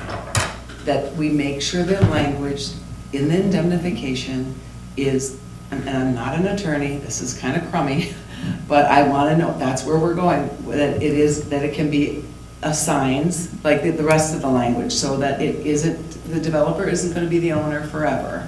And so the pad buyers that own those pads that drain, that ultimately drain, I mean, County Road 10 is draining into this pond. We took on the drainage for County Road 10, so but the pad buyers will ultimately be responsible for that because we won't be around, we won't be the owners, right? So you have to make sure that the language in the document, and that's all that's where we're struggling with on that document, is that we were to be the indemnification. And correct me if I'm wrong, because I might be wrong, in other parts of that reference in the JPA or in other documents, it usually said successors and assigns. So developer and/or successors and assigns in that particular red line that we got from the attorney, And I unfortunately have not received any of the red line. I don't always get copied on the documents themselves generally. Yeah, not to get too much Kendra into the weeds, works but. With John, and Kevin works with John. So I want to be able to speak about the exact red line versions, but I think the stormwater maintenance agreement, those are some of our biggest concerns, that we have those. And that's one agreement that we're talking about, the stormwater maintenance agreement, because we have the other ones done for the HOA and all of that, correct? Let's see. Jessica, could I jump in? Yes, please do. Just to clarify for the council, we do not have any agreements back from the developer that are approved. I did not get copied on whatever got sent to the attorney today, but we have 14 documents that we provided, that list of 14 documents, that in a normal development, we would require them to be finalized and released for filing before they could start the utility work. So I don't want to debate with the applicant tonight what she thinks is final and is not final. What I can tell you is, from the city attorney's position, none of those documents are final today. But the question in front of you is, I think from the applicant, I'm not clear exactly, but to proceed without all of those in place. And if the council is comfortable, the city administrator has provided, I think, and Jessica, correct me if I'm wrong, in order to get started, we would still need the full pre-con. We do not believe that took place. The letter of credit, the park dedication fees, and that stormwater maintenance agreement. Those are 4 items that we absolutely do not believe the council should allow work to begin without, according to Jessica's conversation with the attorney today. That is a waiver from our normal practice, but I think, Jessica, I just want to kind of sort of make sure I'm understanding as I'm working with Beth to finalize these documents. The biggest concern from the city attorney was the stormwater fee. He didn't give me a definitive, that is the only agreement that we needed. That was his example agreement of why it's very important, because the documents are interrelated. So I would need to get an opinion from him on if there are any other documents that would be required before we could move forward. Okay. That's his biggest concern was the stormwater maintenance agreement, but he would like all of them because of their interconnectedness. So can I ask a follow-up question? So if we were to agree that they could start work and you give them X amount of days, let's say you gave them 7 days or 14 days or whatever, no document is provided at the time, do we have a stick to stop work? Do we have the ability to stop this project dead at that point? That is a great question. I think And wait for all documents. And wait for the documents. We issue a stop work order. Kendra, I don't know if you can speak to if we've done that in the past, but generally that's how it would work, is doing a stop work order. That's correct. You don't sound very excited about that, Kendra. Mr. Mayor, Councilmember, I was holding a cough back. I apologize. Okay. Can I ask another question, follow-up? What are we at risk? Let's say we pick a 14-day period. What risk is the city at in that 14-day period if they're working on it? And they stop on the 14th day if they don't provide it? I think the city attorney would say that, and that, to that question was related, I asked what is our risk? Our risk is that they decide that they can't meet they can't move forward with signing one of these documents, then we've allowed them to start part of the work and not, and yes, we have their money, but then we can't move forward. They walk away from the project. And so they've done a little bit of work, and yes, we'd have sureties. I think seemed to be the risk that John was concerned about, that they end up walking away. That we would walk away from the surety? Well, his concern is Put the surety up and walk away, boy, you guys win. Yeah. Well, I think his concern is that it doesn't work for the pro forma, and that there's a walk away. And I think, if you'd like, I could try calling the city attorney and have him see if he has. It would have probably been wise to have him here. And so, we had lots of discussion on this, and I certainly can give him a call if you guys have just a moment. We've never done this before. This is a pre departure whatever from to all okay. of Is a departure from city code, and Kendra, in your time We've with had the many city- deals like this, so. In your time with the city, have we done any departure from city code on this particular type of project? In Corcoran, we have not allowed people to begin without those documents in place. Okay. I thought we've allowed people to begin grading. Grading, We've allowed grading. grading work, we've never allowed street and utility work Oh, okay. until the documents are filed. Yeah, I'm sort of like thinking the same thing as Alan, like, worst case scenario, they put a bunch of work into something, and in 2 weeks they have to stop. And then we have money to take all the work that they did and undo it. Not that we'd want to do that, but it seems unlikely that it's a giant project.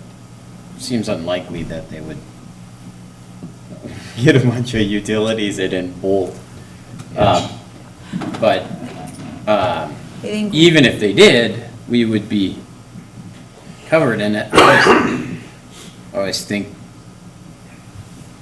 it's kind of disappointing that all of a sudden, from both sides, the attorney time is eaten up valuable time to dig in the Minnesota ground that gets frozen in 3 months. So I think that's kind of unfortunate, but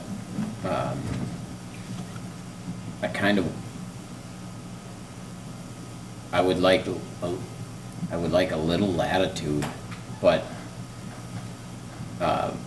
really negative consequences if this stuff doesn't get done. But Are the stormwater ponds graded, as part of the grading, or that part of the street stormwater infrastructure? ponds are in Maple Grove. Oh, no, one is in Corcoran Yeah. and one is in Maple Grove, and yes, they are part of the grading. So they're already done? Correct. I mean, they're graded. But the pipes aren't in. No so pipe. we No need pipe to pipes fill in. 'em. Yeah. Otherwise, it'll go all over, like across the street. I agree with the idea that there's not a lot for the city to lose here if we get the financial guarantees in place. I want to be a little cautious about the park dedication piece of it, just because we do think those will probably change, so it may not be in our interest to collect them now. Maybe that is something to wait on. But other than that, I'd be okay with 7 to 14 days to get all the key documents in place before we would try to force a stoppage to ensure Yeah. that it gets completed, provided that, we're able to be timely and it's not held up because of something in our control. And I think the park dedication that we already addressed the last. We already The did. park We, yeah, Application was approved in Yep. the development agreement when it was originally approved in March.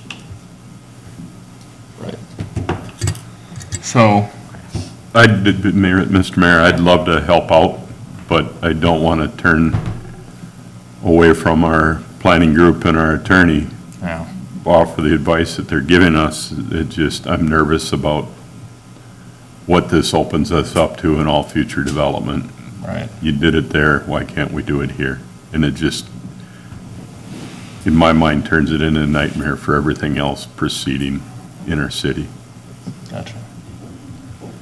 So, someone want to take a crack at a motion? We've had kind of the idea of certain documents and a strict timeline.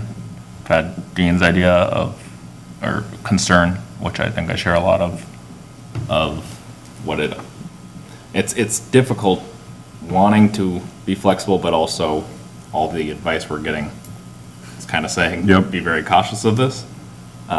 We got a development that's massive down Trevera, and we're to number 4, and there's 8 more to go. And if they see this, will it turn into, we're gonna start doing all of our grading, all of our utilities there, and we'll cross the i's and dot the t's later kind of deal. That's a big piece of property down there. We used to not allow people to grade, period, Right? until they had this all done. So as a council, I think I was a part of the first time, where we're like, what's the harm in allowing grading? Because it was a similar fall project, fall start to grade Gotcha. before winter, so they could do real work in the spring Yeah. without having to go through mud for the first 3 months of it. So like at some point, we became more flexible on just the grading. Grading has a lot to do with balancing the soils though on projects. Yeah, I know. You know? Yeah. So it's a little bit different in that regard. I get it. I'm worried about the precedent thing too, but as far as the risk goes, I'm probably more comfortable with it if you have a short time frame with strict consequences. And, you know, basically, you can't even kick a rock on the property until those documents are done if you miss the deadline, in my mind. No. Just one more question, and if I'm asking the wrong one and such. So all of this has been done, but none of the pads have been sold, no purchase agreements or anything on any of this stuff? No, most of them are sold. Even Applewood, and they were part of your approvals. The Applewood, the New Horizon Daycare, and the Grace Communities, Rivers of Life. All are Those are. set in stone and done? Those are under contract, yeah, yep. And that's what we've been trying to get them in the ground this fall. We had to renegotiate those agreements so they could start later because of all these delays. These are not delays that we want. The agreements have not been, this is something I started to see happening in May of this year, and it concerned me because of the amount of time and the complexity of it, and I know you're probably really tired of me saying this is complicated, but I've heard staff say, this is complicated. I've heard staff of Maple Grove say, this is complicated. I've heard Met Council say it. So we're all just doing our best, and we will get those documents to you, and because we know they have to be done. When? I asked, I'm timeline or asking for, if anything? you can give us 2 weeks, I think we can get everything done. We've been working to get all of the exhibits and everything, and we're the only ones working on that, and those are exhibits for everybody's agreement, so we're really trying. We've got one engineer working on it, to do all of them, and so I think we're there with them. I need to make a phone call tomorrow, but this has really taken a lot of time just to get these documents and make sure everybody is getting them done. So we have every intention and no desire to sit with this or walk away from it. We are fully vested in this project. So, and we become more fully vested when we give you the sureties. So that is, and this is a unique situation. I understand the precedent, we've had that conversation before, and I understand it, but I don't think the city of Corcoran or Maple Grove have ever had to work and that council on a situation like this where everybody's fingers are in the land. So I think it is unique. You say 2 weeks for documents, are you saying all documents in 2 We'll weeks? try to do that. I'll for sure. The ones that we control. The ones that we control. We can. Yeah, because. What about your attorney? It sounds like your attorney finds some things wrong with. Not our attorney. No. Met Council. We've had this stuff, our attorney's already had the documents into as of March of this past year. I mean, we got our comments to them, and then it's been very difficult. I'm not saying, again, there's enough complexity to this that we don't need to be pointing fingers. It doesn't do anybody any good. So we just need to get them done. And I think we can get them done in 2 weeks, the ones that we're in control of. Nobody's disagreeing with Yeah. anything. I mean, it's a simple request. I mean, If it was simple, we wouldn't have wasted Right, this much right, time I- on this, guys. It's Yeah. not simple. well, I mean. You all have said that, so It's it's, simple, I mean, weather in Minnesota. I mean, the construction plans have been approved, they're signed off on. I just want to get it built. And we're out of time, and I guess we can all decide. You know, I'm not arguing any of these agreements. I don't think it's crucial to what I'm trying to do here. I don't think you guys are in any kind of harm. I just want to get it built before we can't get it built. And that's the bottom line. I think it's, again, just in everybody's best interest to get it built. So how fast can you get the stormwater maintenance agreement signed? If I got somebody's ear, we can start tomorrow. So Because right away. I have the comments for it right now. Yeah. And so we have not received those from yet, but if we get them, we certainly can get final. The ones that we control, I think we can do it really quick. Met Council, I can't answer for them. Because it's amazed me that it's taken this long. But at the same time, I don't think we can even entertain an open-ended, you know, if we're talking about some sort of week, 2-week thing. I The don't know. stormwater one doesn't involve Met Council, does The it? stormwater one does not, so we need to get those ones back. Well, we could structure some type of tier thing too, where stormwater within 7 days, Mhm. everything else within 30. Or something to that effect, you know? So you got to first stick at 7 days. You don't provide it, you're done. Nothing goes forward until it's provided. Once it's provided, you still got 30 days on the rest of them. Not 30 days from when you provided the last one, but 30 days from when we approve it. But some of those are probably going to be Met Council. You'd probably want to be careful which ones you include in I guess, yeah, that we list. probably have to take some advice from staff on that. But I'd be comfortable with that if we have some type of hard stops. Yeah, I would too. can I ask Kendra a question? Go for it. Your thoughts on, what did we say, 4 documents was needed? Can they be done in a certain amount of time, Kendra, in your mind? I think they could be done tonight if the applicant accepted the changes from the city attorney. So I think we want to be clear about what finalizing those documents means. Do you mean they just have to give us their second set of red lines? Because I don't think they're going to accept the city, based on a conversation yesterday, I don't think they've accepted the city attorney's comments on those 12 documents that aren't Met Council documents.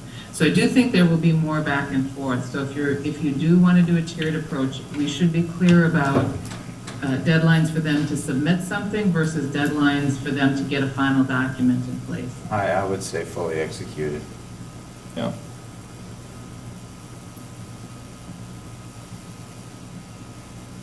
Signed by all parties. Can we make a motion that once it's done, it's a go and they don't have to come back to us? Am Yeah, I I mean- saying something that Yeah, you're saying makes some sense? if If you, if everybody's in agreement with staff and everything else, we approve. And I think that would be the Beginning. default. If everything was in and signed, then it wouldn't need to come back Yes. to us. Yep. Ideally, we won't bring it back because most of these documents have been approved by, we had, So that's kind of following what staff is telling us, Yeah. that we don't do anything unless we get the paperwork. Yes, And I'd be for that instead of, okay, you can start tomorrow, but you got this timeline on the paperwork. If what Kendra says is true, we're that close and everybody can accept and it can be I's dotted and T's crossed and all of the money's to where they're supposed to be tomorrow afternoon at 2 o'clock, I'd say, I'd make a motion for that, but if it doesn't, we don't do anything until everything is done. If that's what everybody believes where we're at. I was just making a suggestion. I think they're at the point though, in that scenario, the fear is probably from the developer that they can't move forward if staff's still making changes that they can't agree to. So by putting a timeline on it, they have 7 days to come to an agreement and sign it. I understand, yeah.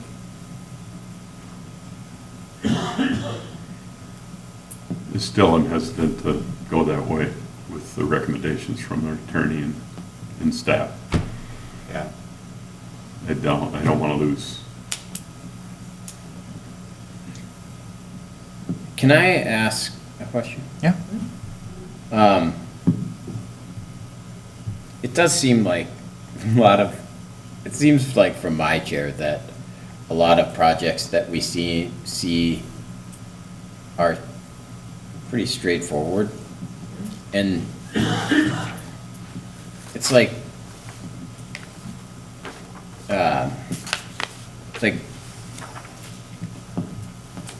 there's been twists and turns in this one constantly.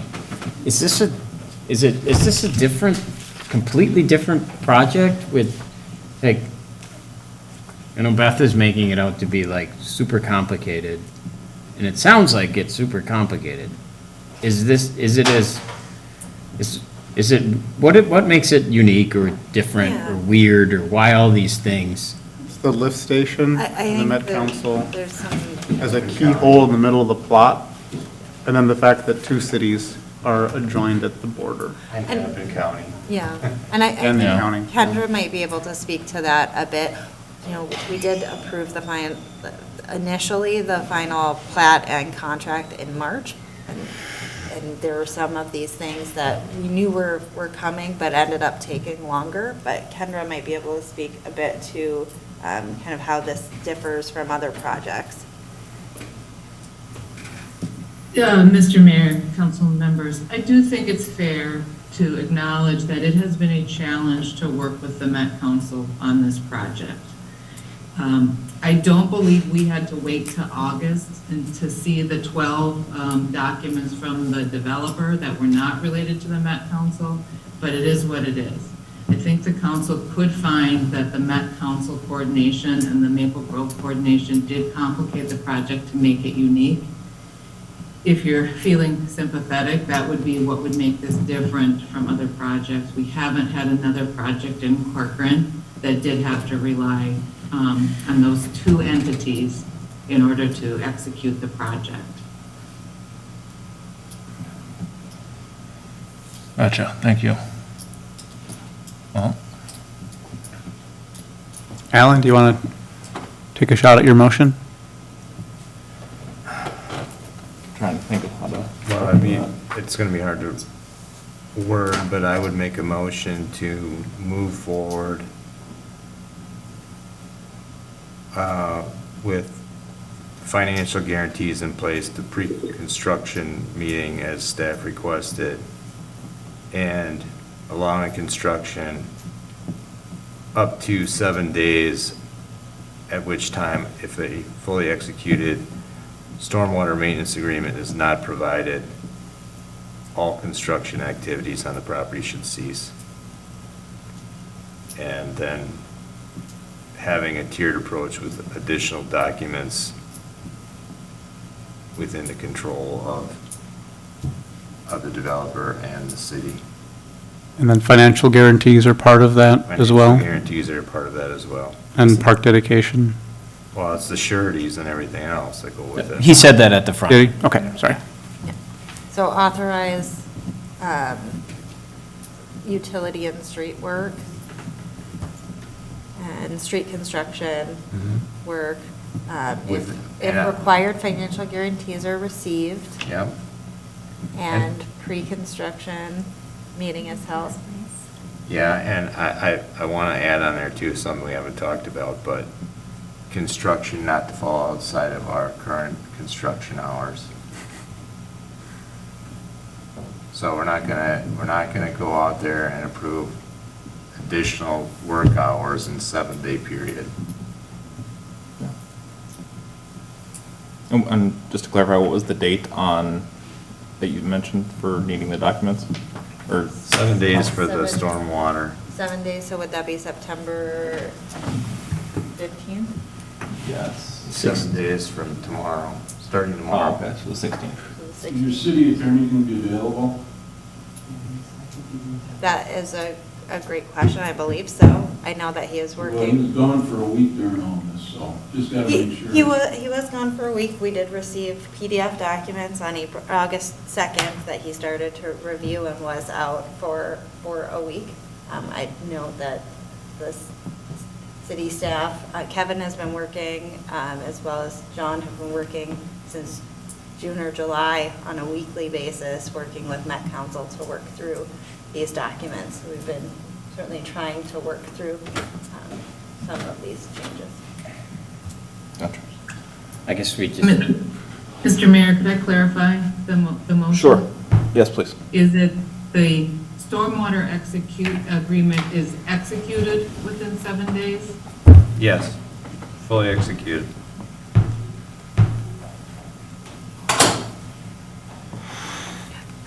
On their end, and just needs to get to us, so we can execute, or is it both? You'd have to sign it too. We have to sign it too. I can make myself available to sign it whenever. That's,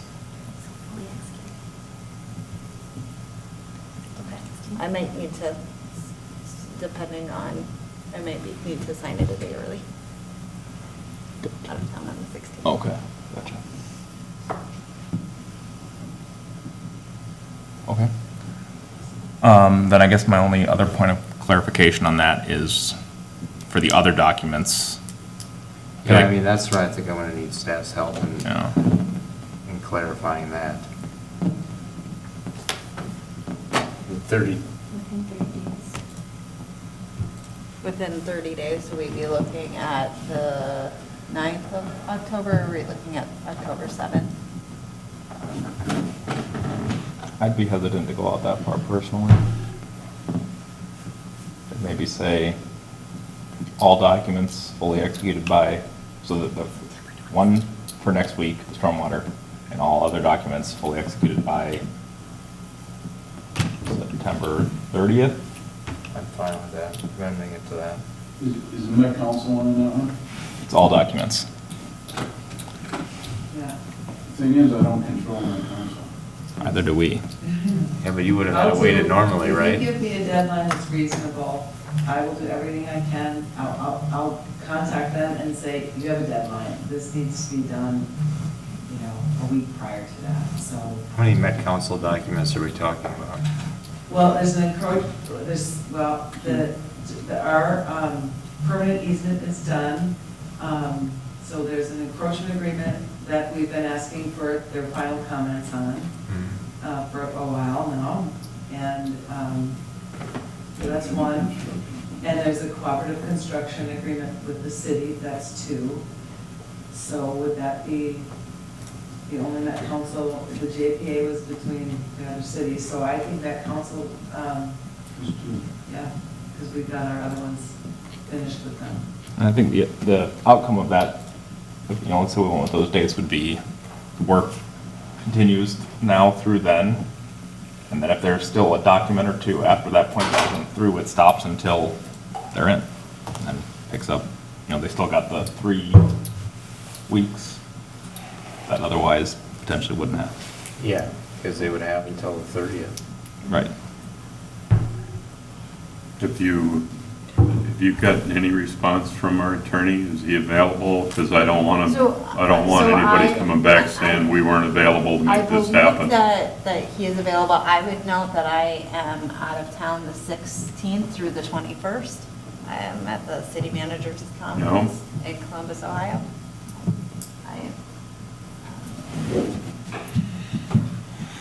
But I'll be back the 22nd, and I can sign any documents that we have before I leave and upon my return. which entity at the Met Council is responsible for signing off on that? So Met Council decided not to be, or somehow chose not to be a part of the JPA because it was going to take them too long to get council approval, and so they agreed, right, to do a cooperative construction agreement with the city because it wouldn't take as long. Because we sat out on site and I said, that's just too long, we can't wait that long. So we got a fair way along the path of doing a JPA to the point that we thought we had an improved JPA. And then because of the approval process that would have taken, my understanding is they suggested an alternative route, which was this construction, the collaborative construction agreement. And that's where we ended today. They decided to transition away from a formal JPA to this. Only because it wouldn't take as long And- and they wouldn't have to have their council.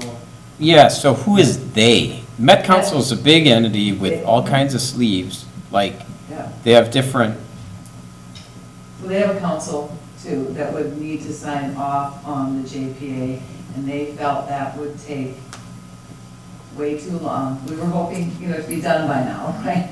So, and oddly enough, So it's- the cooperative construction agreement isn't done it's yet. their their attorney? Their attorneys, Oh. their attorney sent it to our attorney at about 3 o'clock today. Okay, so, So we have one of the two agreements back. It does not have exhibits with it and has not been Okay. approved by the city. So it doesn't go- Jessica, we have 3 Met Council agreements, Jessica. Oh, okay. so it doesn't go through a committee, like, I'm on a committee for the Met Council, and we only meet every 2 months. Right.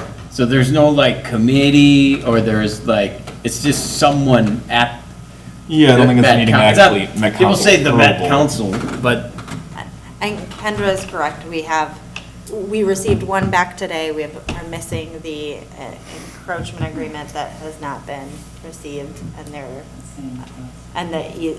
potentially the easement, Kendra, is maybe the other one. How does the encroachment agreement affect us? The intersection. It's related to the intersection. For building the intersection? You're building it now. The city's building it, so you have to have an encroachment agreement because it's gonna go on their easement. They have an easement, you have it. It's, Yes. Yeah, but there's no I would sit financial down and go impact from not having that document signed right now, right?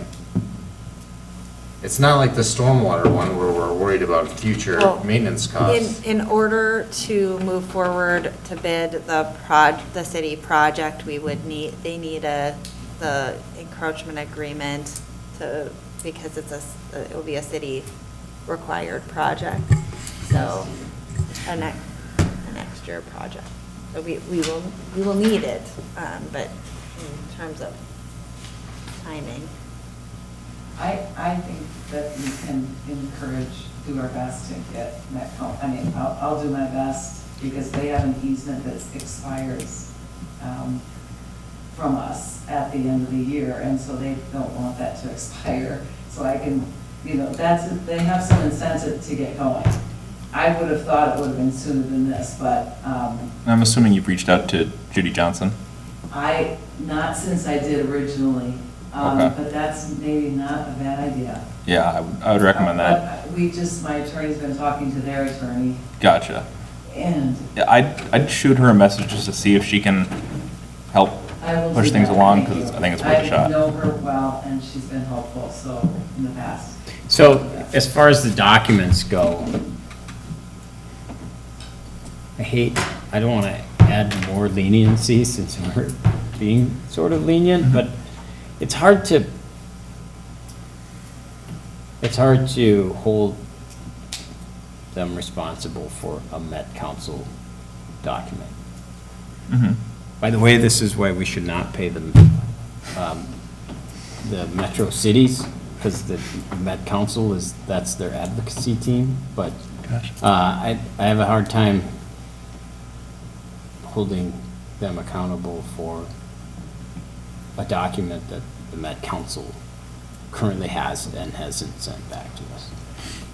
Well, we could extend the time frame. Yeah, that's what I'm thinking. We still set that date as the 30th we have the first tier for the stormwater, everything else on the 30th, and by the 22nd, we can see if there's been movement, if we think things are gonna come in, if we see, okay, clearly it's gonna be that first week in October, then we can make the decision if we're okay with it. We have a meeting. Right.